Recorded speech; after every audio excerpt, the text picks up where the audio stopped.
Well, this week, people have been in uproar because a criminal on death row took too long to die because they used a new technique, nitrogen.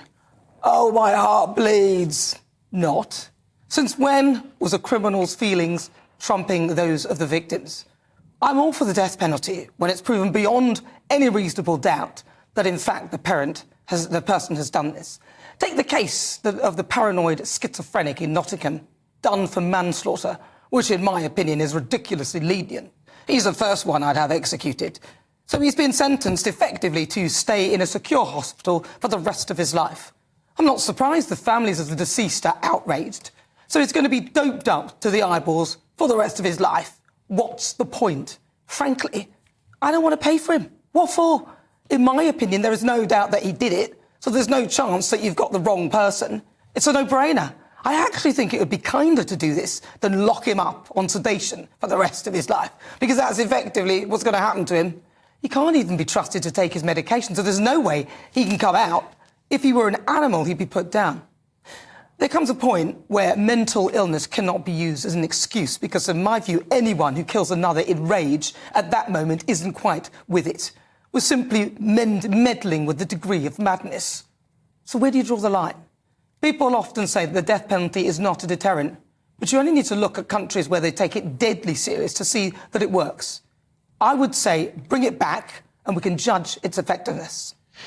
Nana, I don't know how you can say, after we have just been through, and are still going through, the post office scandal, which is the biggest miscarriage of justice in the history of this country, where we have seen the state get something royally wrong. Yeah. I don't know how you can say, I therefore trust the British state to decide who should live and who should die if they commit a crime, when actually they just got this huge thing wrong, convicted tens, if not hundreds of people. I think it was 800, almost 1,000 people of a crime that they didn't actually commit. But you trust the judiciary to make a judgment on whether or not someone should live or die because of a crime. Well, if it's proved beyond a reasonable doubt. But they thought that was proved beyond reasonable doubt. I mean, what's your point?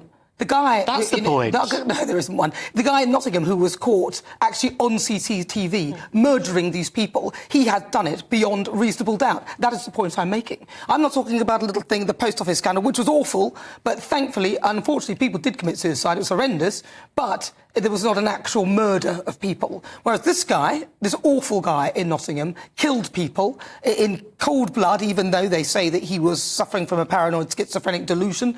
But even then, he didn't take his medication, so he couldn't be trusted to do that. And also parts of it appeared to be premeditated, as in he stockpiled things. So, in my view, somebody like this would be somebody who I would put forward We've for a got death very long, penalty. so some thoughts. I would just say 3 reasons why I'm against it. 1, there's no evidence it's deterrent in America.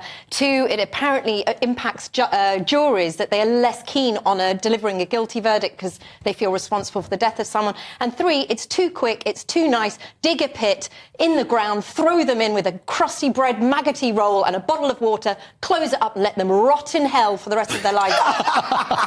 I actually agree with Belinda, basically. I think the death penalty is a cop-out because it hurts the families more than it hurts them. So you want to be more barbaric? Yeah. Do what Belinda said? On these I don't want to it is more barbaric. But look, that's torture. That's torture. That's torture. People were complaining that this guy took 25 minutes to die. You're saying you'd... Assuming that you don't plan on killing any of us, would you be OK for the state to kill you when you haven't done anything wrong? Because in the US... I've just said beyond reasonable doubt. Except that in the US... Not always right. Yeah, but it was on this case. In the US, you've got a case in the last camera. 50 years, 156 people have been sentenced to death that were later found to be innocent. Yeah, that's 156 people murdered by the state. Yeah. And that is indefensible, Nana. Okay.